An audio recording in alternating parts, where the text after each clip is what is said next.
y voy a cumplir 60 años ahorita el próximo miércoles, 18 de junio. ¿De ordenación sacerdotal? Del 65, no.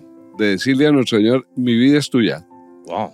En la fiesta del Sagrado Corazón de Jesús. Eso es fidelidad. Lo que yo experimenté ese día, yo tengo que decir que me ha sostenido a lo largo de toda mi vida. Porque yo le dije, te entrego mi vida, dime si me quieres casado, me quieres sacerdote, ¿qué quieres de mí? Alguien me decía, padre, ¿usted qué piensa hacer para su retiro? Yo dije, falta tanto. Además, nosotros los sacerdotes nos retiramos a los 75 años. U otros a los 78. A eso voy. Tú llegaste a tus 75 pensando en un buen descanso y ahora la iglesia te llama nuevamente a seguir ejerciendo como obispo en una realidad que es bien particular, que son las Fuerzas Armadas. Sí. Queridos amigos, es de verdad una alegría grande volverlos a tener con nosotros. Esta experiencia de un cura y un cuento que nos permite entrar a los corazones de tantos y poder ver lo que Dios hace en ellos. Testimonios que enriquecen la vida y fortalecen la fe. Y de verdad que es casi ya un año que estamos en el aire compartiendo con todos ustedes y gracias de todo corazón por su compañía, por sus oraciones y por sus donaciones que hacen que este proyecto de evangelización siga adelante. Así que hoy bienvenidos. Hoy estamos de manteles de percalo y estamos muy finos y bendecidos. Hoy entre nosotros tenemos un sucesor de los apóstoles. Con nosotros está Monseñor José Roberto Ospina León Gómez. Monseñor, qué alegría tenerlo aquí. Muchas gracias, te agradezco mucho. No me esperaba este estudio tan bonito ni este programa tan especial que veo que llega a muchos hogares, a muchos corazones de muchas personas. Sí, Monseñor, pues qué bueno, está de visita por estos lares y darnos este tiempo tan valioso. Sabemos que usted es un hombre de responsabilidades y muchas ocupaciones. Sí, así he venido aquí para conocer un poco más el trabajo que se está haciendo con jóvenes en los distintos campos de verano. Tuve la posibilidad de estar en un encuentro en Arizona, en Phoenix, con ministros que trabajan con los jóvenes. Y entonces éramos 800 personas. Fue un encuentro muy especial, propiciado por Life Team. Y ahora he pasado por aquí. Ayer estuve en un campo de verano. Mañana nos vamos para otro porque quiero conocer mucho más la experiencia que están haciendo en Estados Unidos al respecto. Yo trabajo también en Colombia. Fui obispo auxiliar de Bogotá 8 años. Después el Papa Benedicto me nombró obispo de Buga. Duré 12 años y 8 meses. Llevaba 3 meses cuando murió el obispo castrense, es decir, de los militares. Y entonces la nunciatura, a través de la nunciatura, el Papa me nombró administrador apostólico del obispado castrense. Le dije al nuncio, yo tengo un viaje a Estados Unidos, espero que no haya problema. Me dijo, no vaya a su viaje, pero asuma de una vez el obispado castrense. Lo he asumido y me integraré de lleno en el mes de julio. Monseñor Roberto, usted nace en Boyacá. Yo nací en Boyacá, en una finca que tiene la familia desde 1878. ¡Wow! Una casona de esas viejas de hacienda antigua, Cuando papá y mamá se casaron, mamá bogotana, papá de Ubaté, se fueron a vivir allá y allá nacimos los tres mayores. Ajá. A Boyacá. los 40 días de haber nacido, volvimos a Bogotá. En Bogotá estuve como hasta los 8 o 9, como hasta los 8 años. Después volvimos a la finca. Mamá era la que nos enseñaba y fue muy simpático porque el mayor de mis hermanos quería ser sacerdote. Yo no quería ser sacerdote, quería yo ser militar o Militar. dedicarme a algo de agroeconomía o de campo. Entró Santiago a quinto elemental, donde había un primo hermano de papá. Después entró Fernando, porque teníamos que estudiar internos. Estamos hablando de hace 70 años casi. Entonces los internados eran como lo normal. Me tocaba mi turno y ese año quitaron quinto elemental en San Benito. Y entonces papá y mamá tuvieron que buscar dónde había otros sacerdotes que tuvieran como quinto elemental. Y había un padre, Ángel María Olarte, que había hecho dijéramos, un seminario para preparar directores espirituales de la juventud. Yo llegué allí y me recibió un sacerdote que llevaba un año de ordenado, que tal vez tú lo conociste, Germán Pinilla. Germán Pinilla, claro que sí. Fue muchos años, trabajó en la Universidad del Rosario. Y cuando terminó la entrevista, que me acuerdo que me preguntó, es decir, que escribiera el Ave María, me imagino que para ver la ortografía y la letra, me hizo unas preguntas de matemáticas y de geografía e historia. Subió donde el padre Olarte y le dijo, aquí hay un niño, iba a cumplir 11 años, aquí hay un niño que viene con su mamá pero no ha hecho primaria. Entonces dijo, ¿y quién le ha enseñado? Dijo la mamá. Si la mamá le ha enseñado, queda admitido. Oh, qué bien.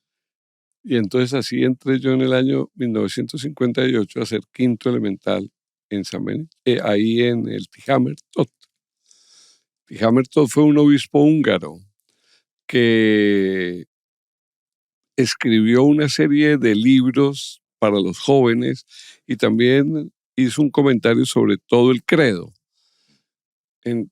Este obispo se caracterizó porque fue el primero en utilizar la radio como medio de evangelización, curiosamente. Recuerdo unas meditaciones bellísimas sobre la Eucaristía que Tihamer tenía, Sí, que me impresionaron muchísimo cuando las leí por primera vez. sí, era un hombre muy interesante. Murió muy joven, duró de obispo un solo año, murió como a los 50 años. Ujú.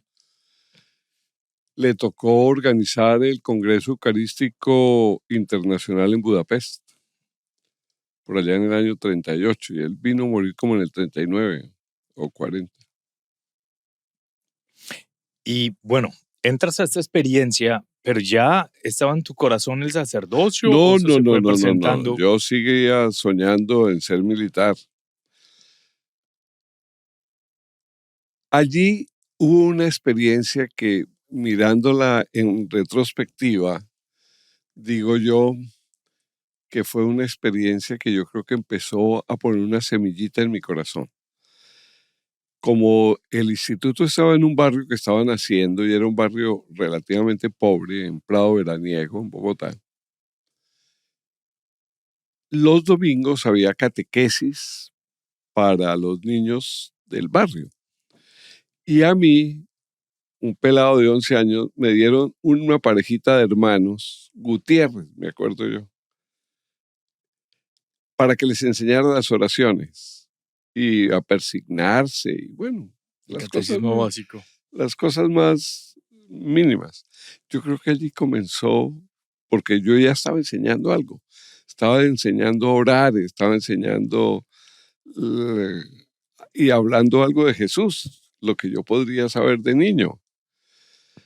Me acuerdo que cuando estaba ya en tercero bachillerato, vi un día en esa catequesis a Germán Pinilla, duró todo el tiempo oyendo la catequesis. Cuando terminó y ya despedí a los jovencitos, a los que estaban ahí, me dijo, quiero felicitarte porque tienes facilidad para explicar y al mismo tiempo eres creativo, como recursivo. Y uno de adolescente que le digan eso se vuelve uno como un pavo, ¿no? Se le hincha así. Yo creo que esas cosas fueron marcando un poco como el acercarme a pensar en el sacerdocio. A pesar de que yo estaba muy enamorado siempre en mi bachillerato. Y yo decía, no, cuando yo cumpla 19 años, me caso. ¿Por qué no entré a la escuela militar? Porque tenía miopía. Y en esa época descalificaban a cualquiera por Era la miopía. imposible. Entonces, nuestro Señor sabe cómo permite sus cosas. Sí. Y ya empecé a pensarlo muy seriamente. Tuve una crisis cuando salió mi hermano mayor, que ya había pasado el seminario mayor, estaba en primero de filosofía, y se retiró. Yo dije, si Santiago, que pensó, era el que toda la vida decía que debía ser sacerdote, ¿yo qué hago aquí? Entonces Germán Pinilla, que era mi director espiritual, me dijo, mira, la vocación es personal. Si Santiago no vio que era su vocación, así hubiera pensado que era, eso no puede condicionar tu vocación. La llamada es personal y la respuesta es personal. Bueno, entonces ya como que pasé ese primer escollo. Otro escollo fue un accidente que tuvo papá. Si más se mata en carro. Y yo decía, yo aquí estoy bien, pero en mi casa la están pasando mal, porque su accidente lo llevó a que por lo menos perdiera su trabajo, estuviera como 6 meses sin trabajar. ¿A qué se dedicaba él? No, él en ese momento estaba trabajando en un almacén de venta de carros. Eh, y entonces, pero yo decía, salirme a crear un problema mayor, aunque buscar trabajo, etcétera, están mis hermanos mayores, dos, y eso hizo que yo permaneciera ahí. Ya cuando cumplí 18 años, yo estaba haciendo filosofía en la Javeriana, en la Universidad Javeriana, Estamos hablando de los 60. en 65, Ujú.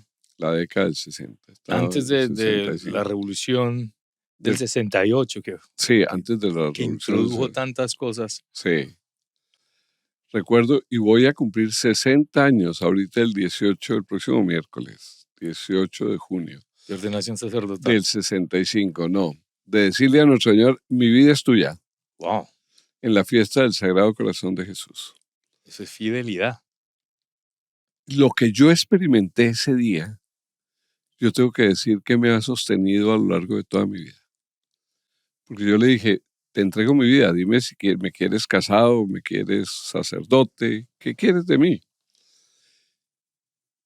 Pero lo que yo experimenté de alegría profunda, de plenitud, es inexplicable, porque finalmente estaba yo renunciando a una mujer,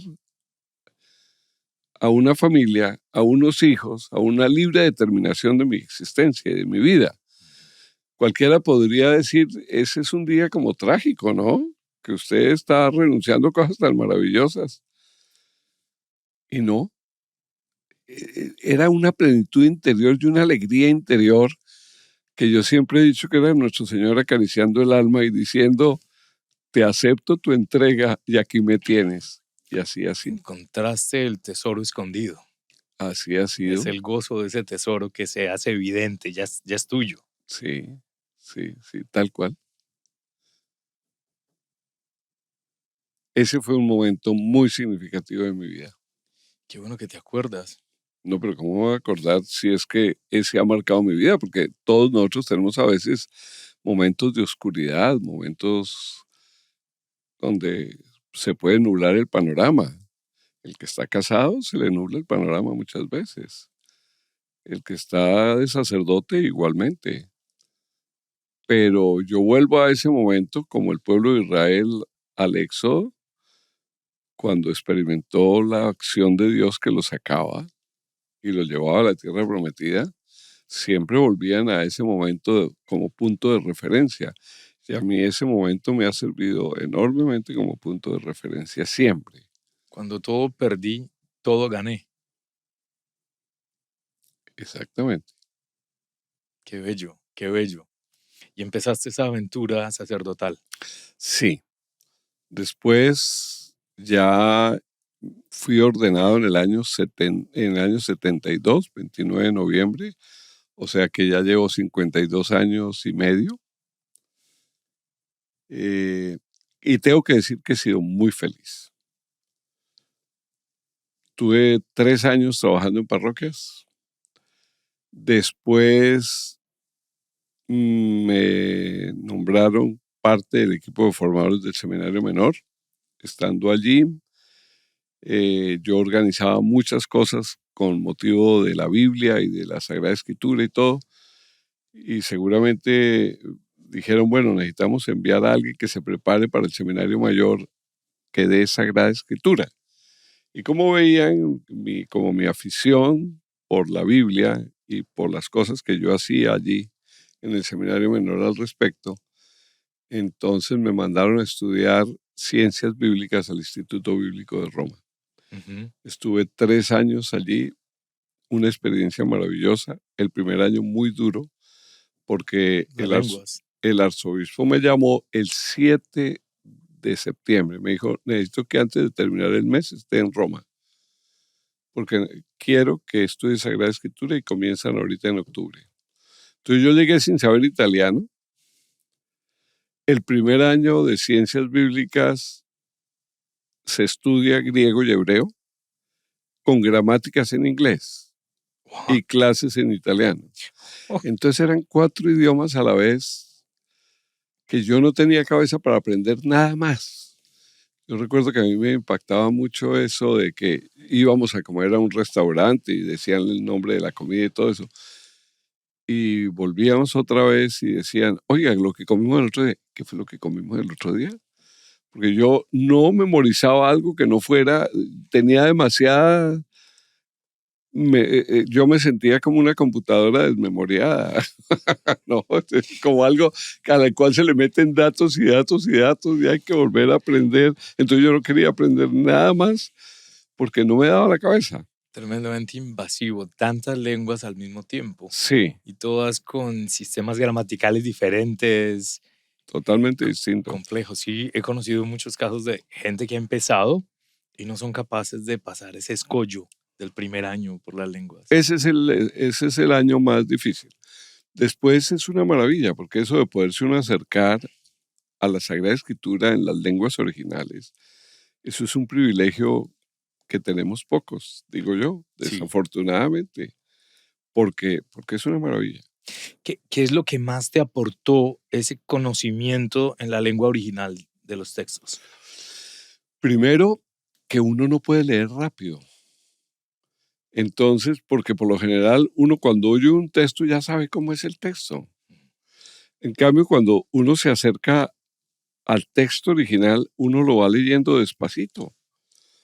Ese leer despacito y ver la combinación de dónde está el verbo, dónde están los personajes o los sujetos, eso va haciendo que uno vea el énfasis que el escritor sagrado le puso al texto, que las traducciones son muy difíciles para que las puedan expresar como están.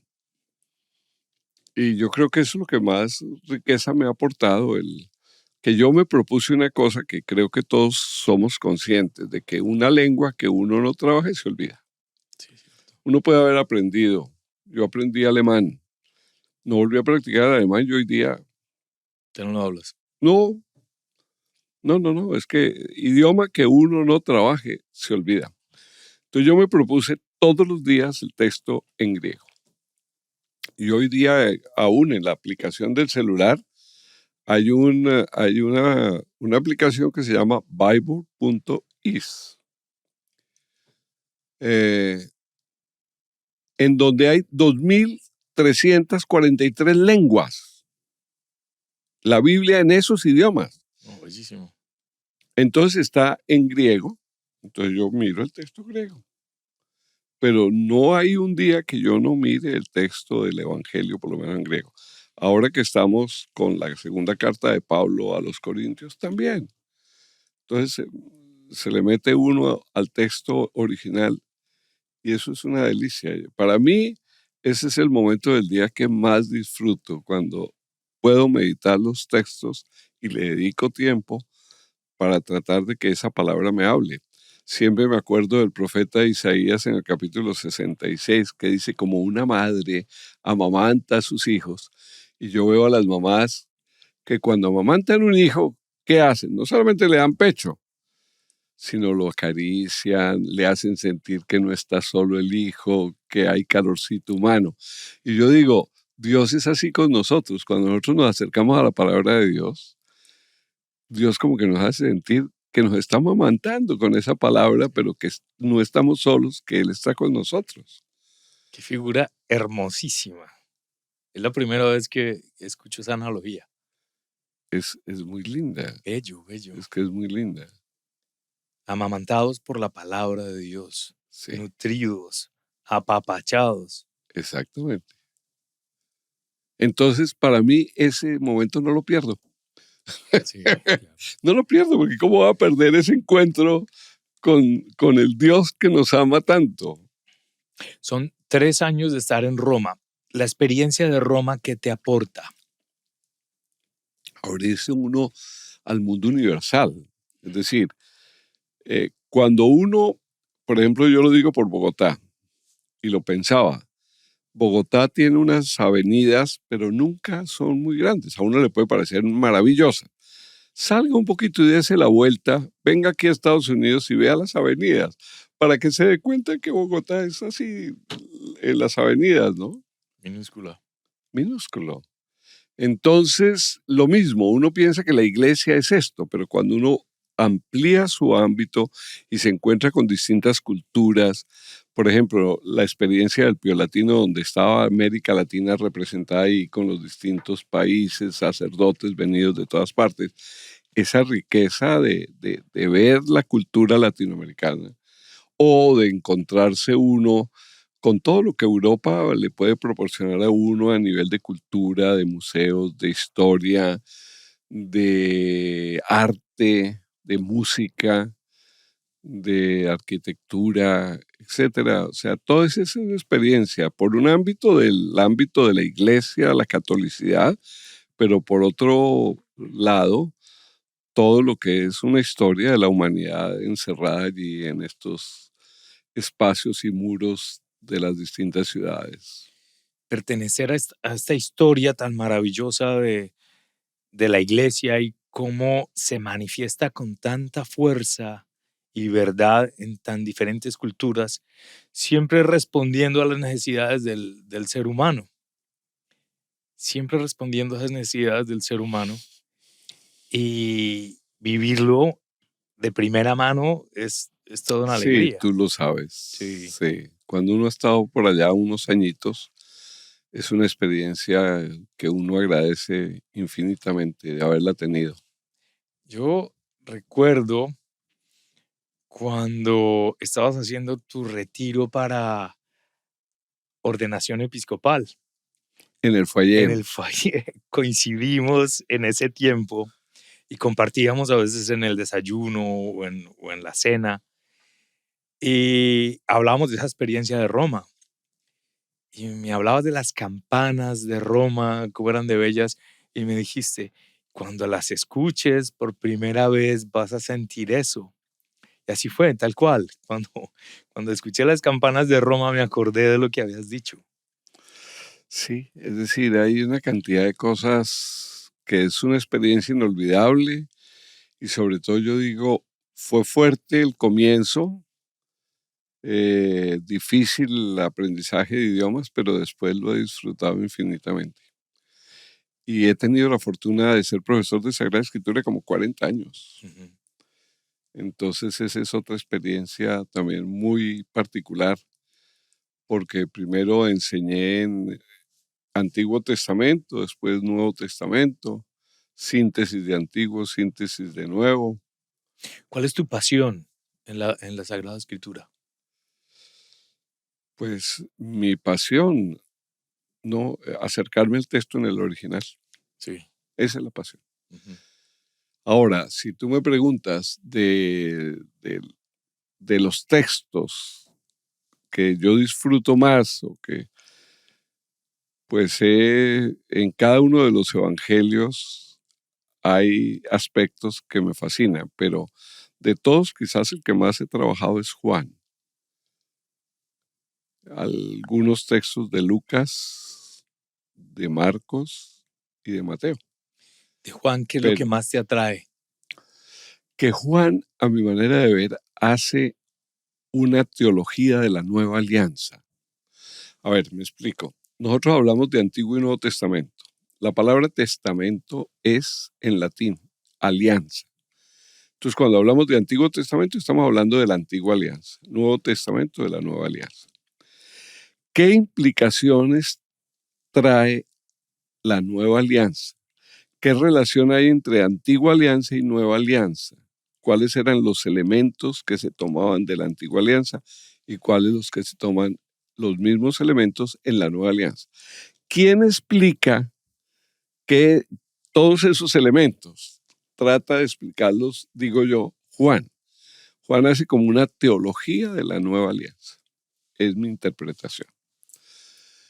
Y por eso ve uno cosas insólitas que en los sinópticos están en otros sitios.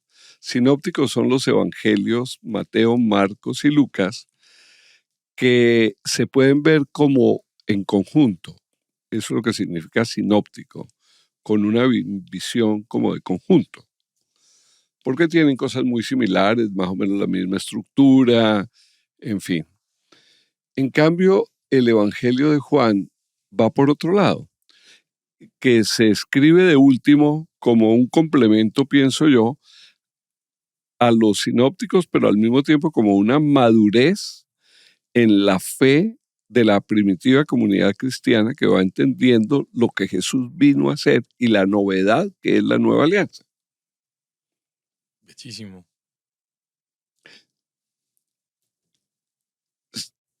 ¿Quieres que explique un poquito los elementos de la alianza? Por favor, por favor. En el Antiguo Testamento, Dios hace una alianza, hace varias alianzas, o sea, se nos plantean varias. Por ejemplo, con Noé, Noé es una alianza, con Abraham, pero a través de Moisés hace la alianza con un pueblo. Entonces es Dios, un mediador que es Moisés, y con un pueblo. Tú serás mi pueblo, yo seré tu Dios. Si tú eres un pueblo, ¿cómo le voy a tributar alabanza a Dios? Entonces, primero tenían la tienda del encuentro. Después, Salomón construirá el templo para dar culto a Dios en el templo. Y hay toda una serie de sacrificios que eran los que veían ellos que podían agradar a Dios. Dios les dio una norma, unas leyes, que son los mandamientos. Ustedes vivan esas leyes y yo los protejo. Pero, ¿qué les prometo? Que les doy una tierra. Esa es la promesa, la tierra prometida. ¿Cómo pertenecer a ese pueblo? A través de un rito para el hombre que era la circuncisión. ¿Quiénes eran los sacerdotes que iban a ofrecer ese culto? Entonces los sacerdotes eran el sacerdocio de la tribu de Leví. Ahí están como los elementos fundamentales del Antiguo Testamento. ¿Qué pasa con el Nuevo Testamento? Si allí era Dios, Moisés y un pueblo concreto, aquí es Dios a través de Jesucristo con toda la humanidad. Jesús es el nuevo Moisés. Ahorita. Es decir, inicialmente el prólogo del Evangelio es, y el verbo se hizo carne, es decir, asumió la carne. ¿De quién? La carne del ser humano, Nuestra. de todas las culturas. O sea, no únicamente nosotros, católicos o cristianos, no, la encarnación asume la carne, es decir, es Dios a través de Jesucristo con la humanidad. Bueno, Por otra parte, la alianza siempre se selló con sangre. Entonces Moisés tomó la sangre, roció al pueblo, roció el altar, y el pueblo se comprometió a cumplir las normas de Yahvé. Cuando uno mira a Juan el Bautista señalando a Jesús, dice: este es el Cordero de Dios que quita el pecado.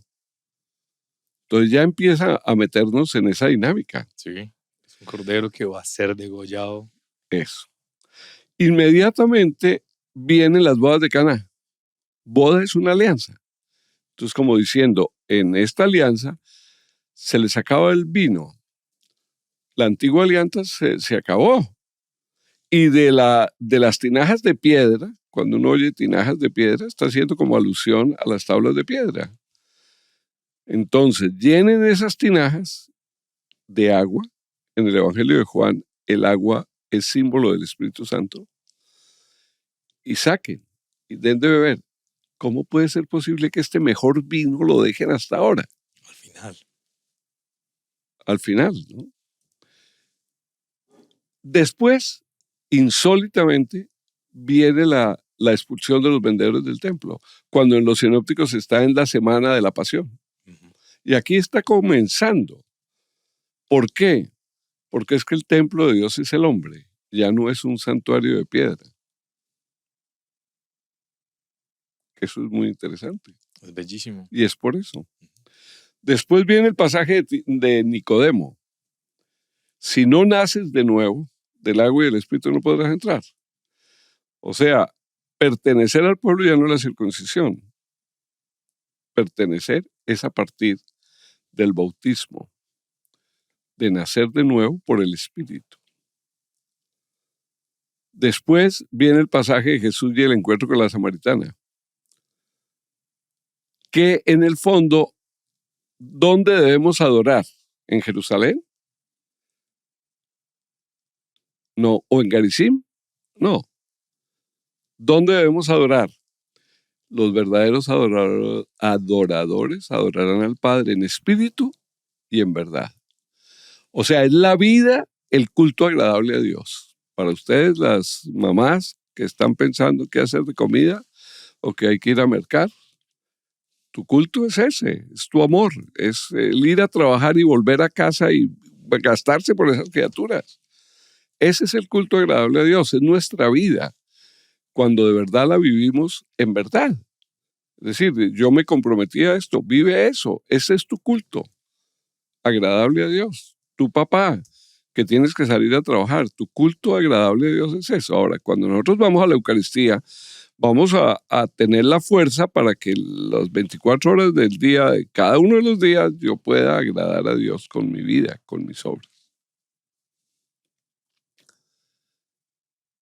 Después es curioso porque termina ese capítulo 4 con aquel funcionario real que viene a decirle a Jesús: mira, tengo a un siervo enfermo, voy a curarlo. No, no vayas, basta que digas una palabra y mi siervo quedará sano.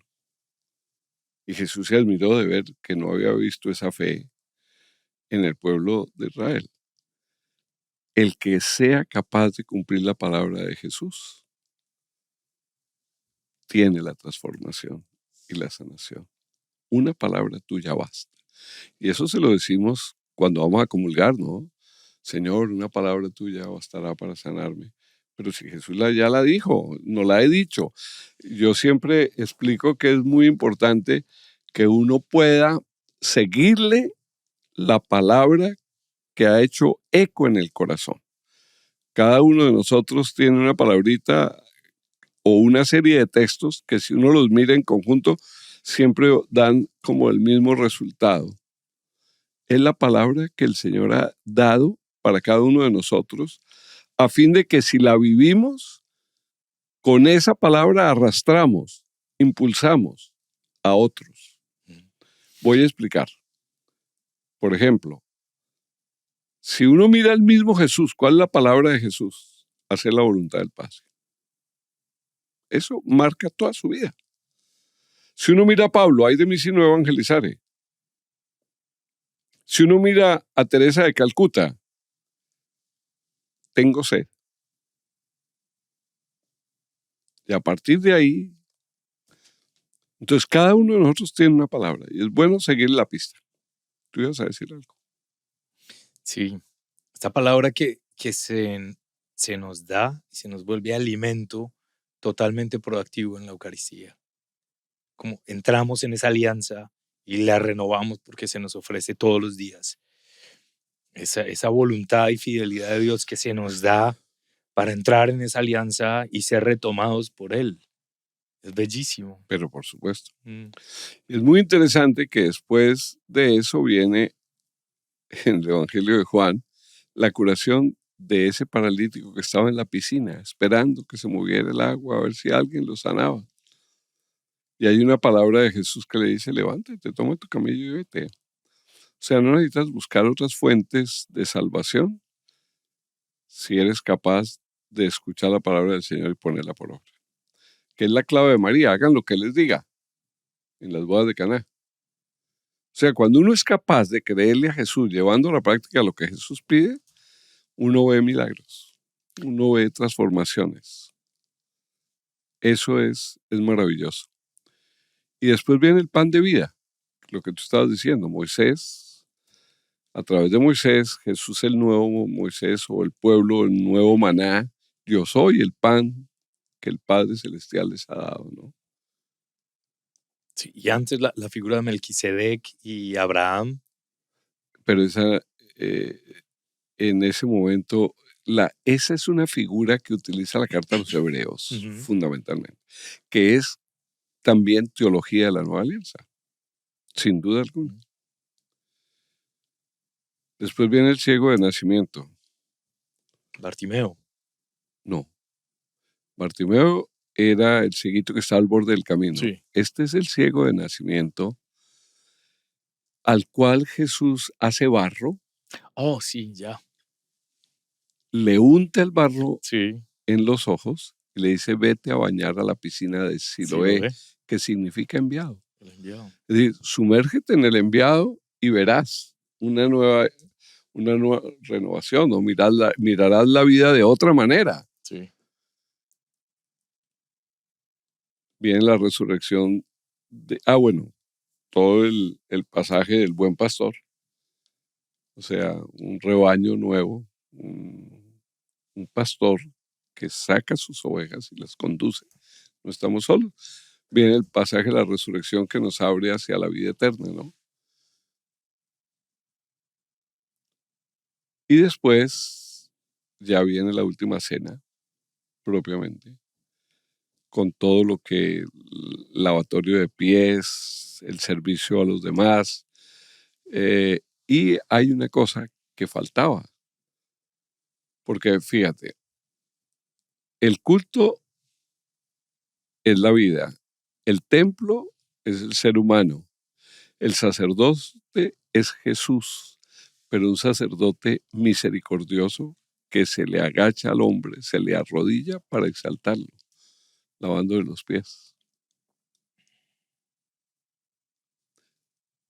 Pero falta un elemento, que son los mandamientos. O sea, en el Antiguo Testamento hay unos mandamientos. ¿Cuál es el mandamiento de la nueva alianza?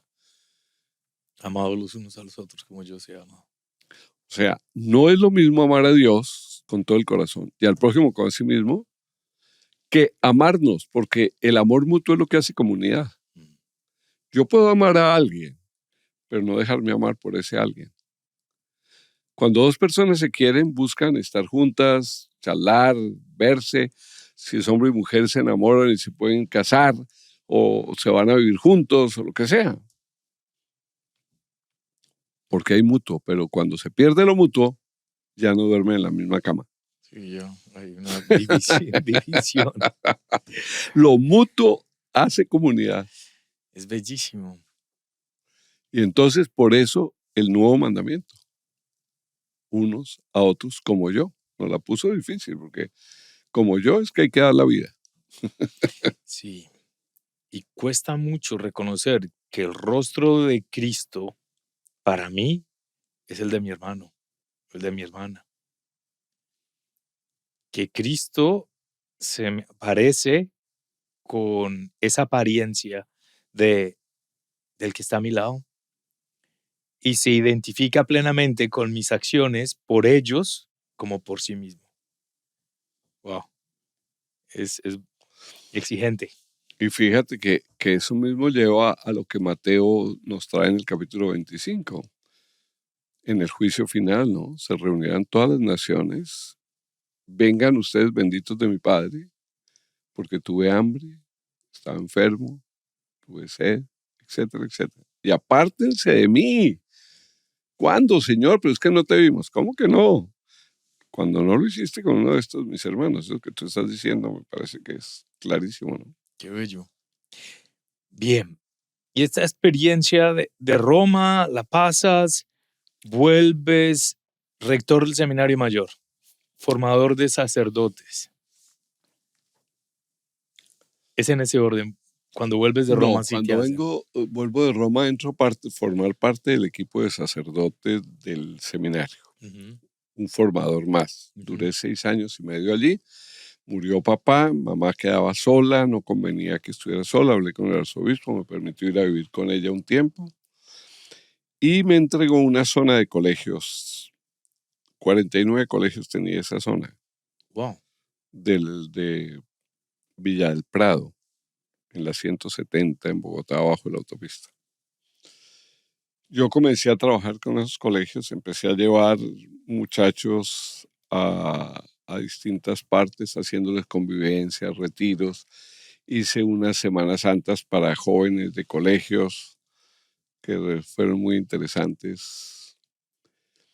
Y empecé a llevar a Parcelas de Cota a una casa que había sido de Monseñor Rafael Ovalle y que el grupo de sacerdotes al cual donde yo me había formado, del Tijamer, se le había comprado uno de los herederos cuando él murió, porque Ovalle murió de un infarto. Entonces empecé yo a llevar convivencias allí y yo empecé a pensar, esta casa está buenísima para dar oportunidad de que muchachos quieran dar 6 meses o un año de su vida a colaborar en este trabajo en favor de los jóvenes. Y así fue como en el año 90 me fui yo a vivir allá con 4 jóvenes. Uno había terminado filosofía en el Seminario Mayor, el otro era un estudiante en la Universidad Nacional de Química Farmacéutica y 2 que acaban de terminar bachillerato. Entonces, eh, allí comencé una experiencia y llegó Juan Carlos Guaqueta, un médico joven que estaba terminando de estudio de psiquiatría. Y él dijo, esto es lo que yo he pensado toda la vida. Ustedes me reciben aquí. Dije, claro, el año entrante ven si quieres trabajar aquí. Y entonces se vinculó a Santa Cruz y a partir de ahí empezamos a hacer un equipo muy interesante hasta el día de hoy con toda una acción que se realiza en lo que se llama Asociación Santa Cruz. Se le dio ese nombre por la casa. Y ahí, en esa Asociación Santa Cruz, empezaron a salir también gente porque empezamos a hacer campos de verano, convivencias, retiros, misiones, grupos de oración, trabajo con los pobres, etcétera. O sea, Formación para los sacramentos en los colegios. formación para el sacramento de los colegios, exactamente. Sí. Y entonces empezaron algunos no solamente a ser educadores, hoy día hay más de 160 muchachos que han pasado por ahí, o sea que ya son señores y señoras que han pasado por estas experiencias que están dedicados a la educación, cosa que nunca sospechamos que eso se diera. Y de ahí han surgido vocaciones. Está Jerónimo, está Juan Diego, está Pablo, Henao. Sí, los conozco. Tú los conoces a Sí. todos ellos, claro. Entonces, es un misterio cómo nuestro Señor va planteando las cosas. Bueno, es una vida que ha fructificado. Es una vida que ha fructificado. Yo recuerdo un tío que hacía un reclamo muy fuerte a uno de mis primos y le decía, yo soy un abuelo estéril, pero tú has engendrado un pueblo. Con tu sí, has generado un movimiento que de tal forma está dando frutos para el reino, para la iglesia, en la juventud, en la evangelización, que es una belleza. Pues eso que tú estás diciendo, Íñigo, yo creo que es una cosa muy bonita. Es curioso que yo hablaba hace un rato de que nuestro Señor tiene una palabra con cada uno de nosotros. A mí todas las parábolas que tienen que ver con la palabra de Dios y la semilla, si la semilla que cayó en el trigo que cayó en tierra no muere, queda solo, pero si muere da mucho fruto. Los he elegido para que vayan y den mucho fruto. La parábola del sembrador, todo lo que tiene que ver con el fruto siempre ha hecho como eco en mi vida. Y cuando yo voy viendo, yo digo, nuestro Señor nos ha ido permitiendo hacer muchas cosas, porque hoy día el arzobispo de Cali nos aprobó una asociación de fieles para que sacerdotes y laicos podamos trabajar apoyándonos y ojalá viviendo en grupos, al menos comunidades pequeñas o lo que sea, para trabajar de tiempo completo con niños, adolescentes, jóvenes, familias y educadores. Tanto que estuve hablando con el obispo Byrne, Edward Byrne, diciéndole que me gustaría si aquí en Dallas podíamos nosotros estar también con el tiempo trabajando con... Que sería una riqueza grandísima. Las experiencias de las cuales yo he conocido algo que han tenido en el distrito de Agua Blanca, en el barrio de Terrón, Colorado, en Cali, tantas misiones, campamentos misión, retiros de sanación interior, que de verdad han traído vida nueva a cientos de jóvenes. Pero está muy dispuesto. Nos dijo, pásenme la propuesta concretica con quién, cuándo, dónde, cómo, etcétera, etcétera. Sí, de verdad.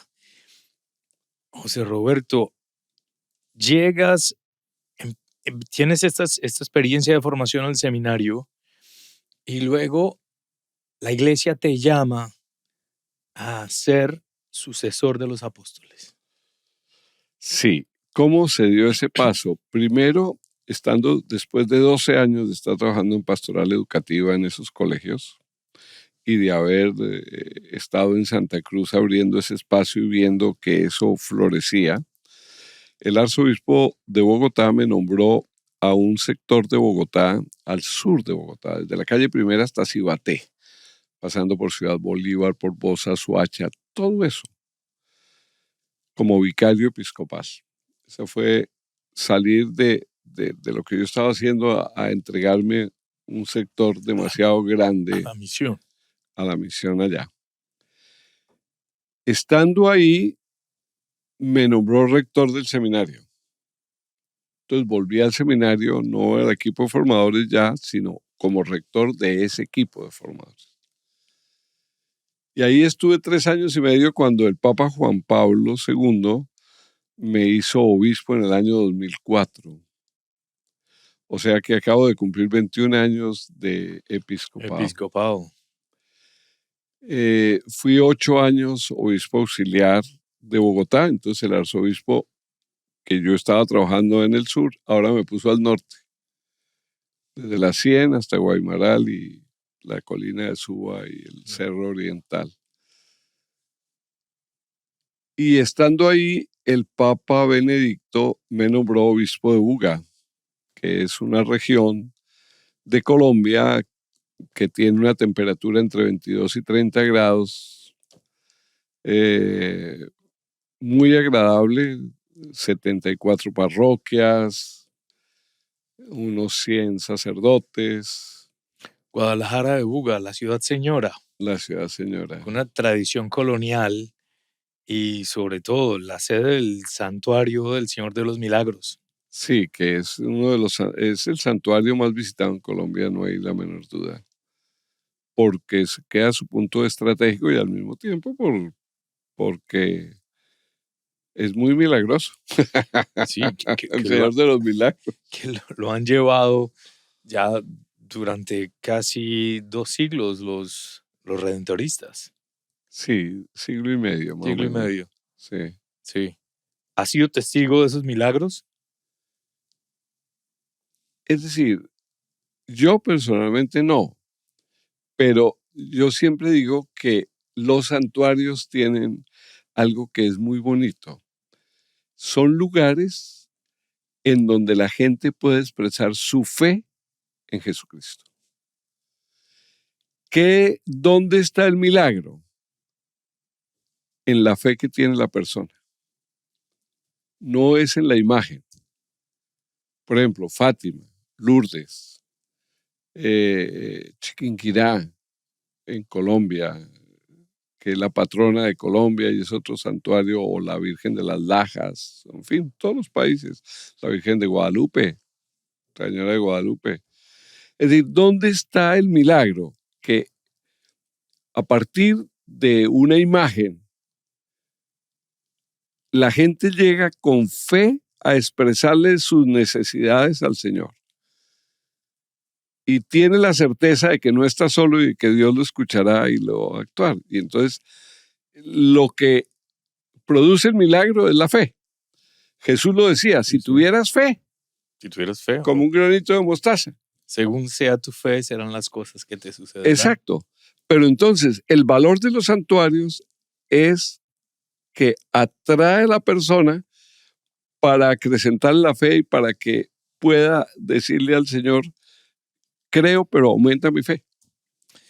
Yo me gradué de bachillerato de un colegio redentorista. Así. Entonces tuve la oportunidad de estar en contacto con muchos misioneros redentoristas que pasaron temporadas en Buga. Y los testimonios que cuentan son impresionantes de lo que ha acontecido allá y sigue aconteciendo. Sigue aconteciendo. Es que es demasiada gente. En un año pueden ir 2,5 millones de personas. O Hoy, 3. sí, y al ser obispo de esta realidad, que es, digámoslo, de una tradición católica fuerte en Colombia, se podría decir que es una región más evangelizada. Yo diría esto.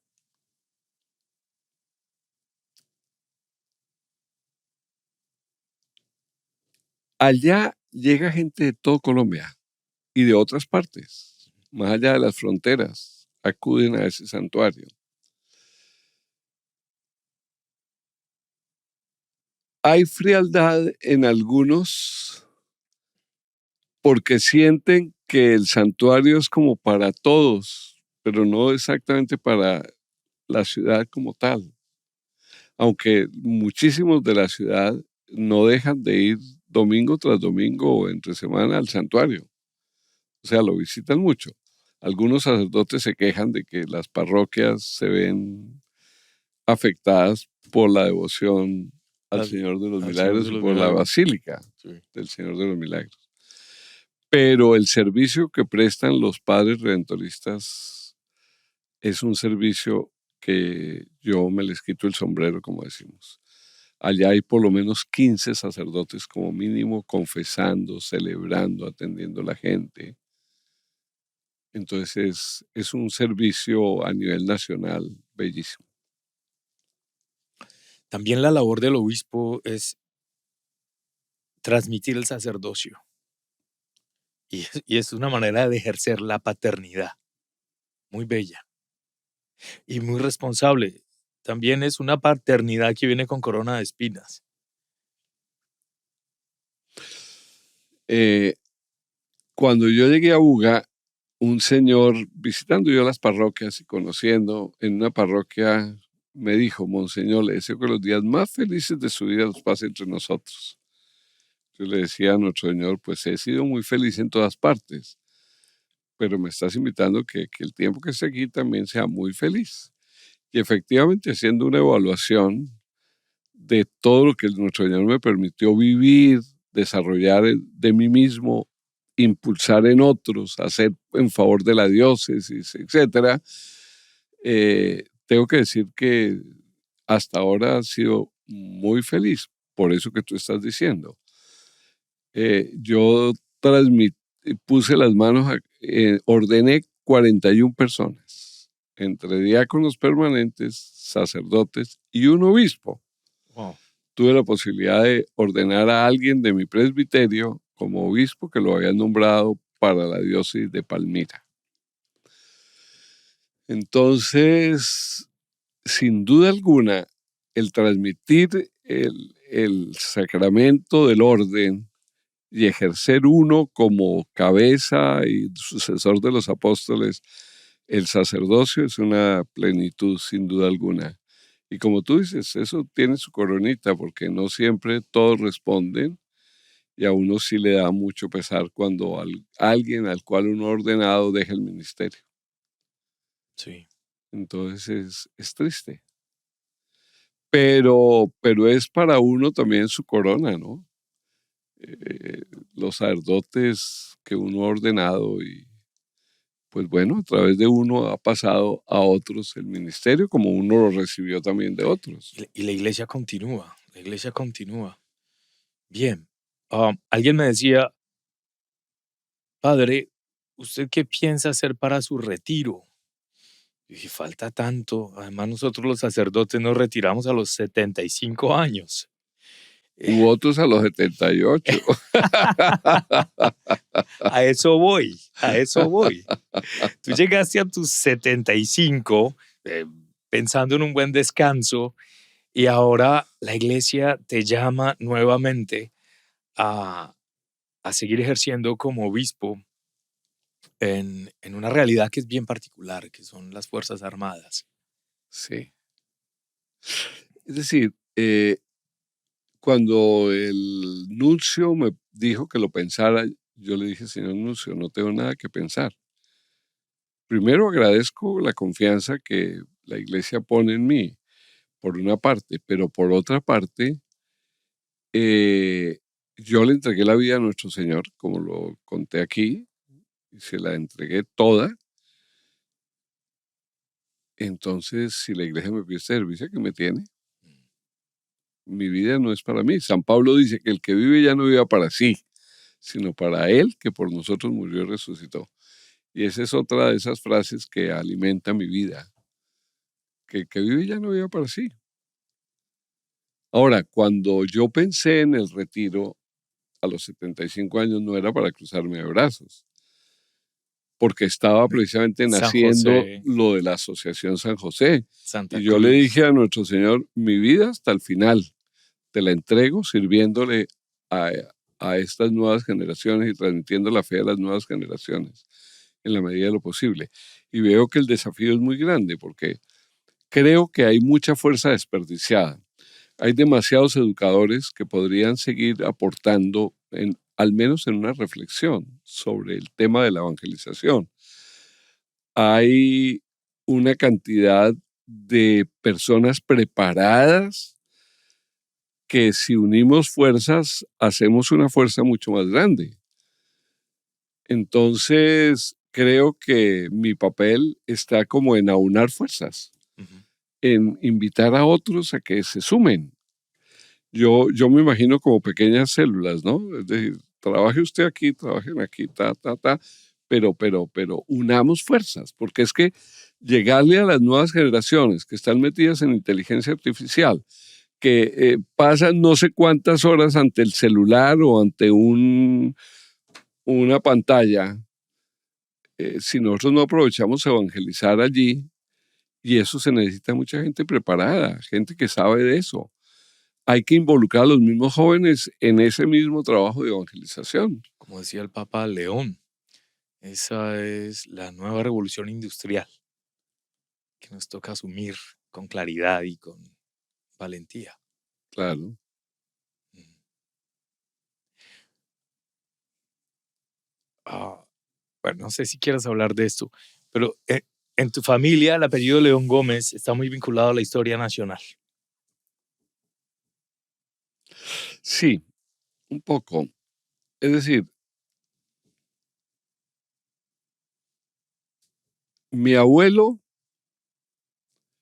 era bisnieto de José Acevedo y Gómez, que uno de fue héroe de los, la patria. era uno de los próceres de la Sí. independencia. ¿Por qué surgió el apellido León Gómez? ¿Por qué se unieron dos apellidos, León y Gómez? Porque un hermano de mi abuelo, que era Adolfo, era un hombre, era un abogado, un hombre de letras, miembro de no sé cuántas academias, era periodista, y pues todo ese tipo de cosas traen rivalidades, a veces políticas y celos y demás. Y un periódico de Manizales, por allá como en 1913, dijo, porque le había salido a él una mancha en la piel, en la cara, que lo que tenía el doctor León era lepra. Y hablar de lepra hace un siglo era lo peor que podía pasar. Agua de Dios. Tenían que irse para Agua de Dios o algún leprocomio. Entonces le tocó irse para Agua de Dios.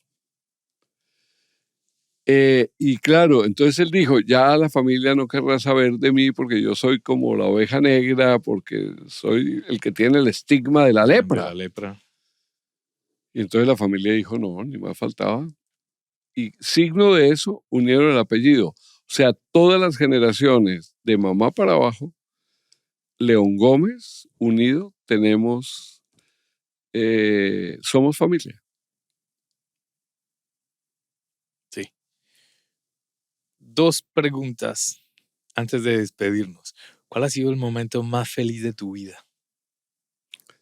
Pues el momento más feliz fue ese que te cuento, de mi entrega al Señor. Yo no he vuelto a vivir una experiencia tan intensa interiormente.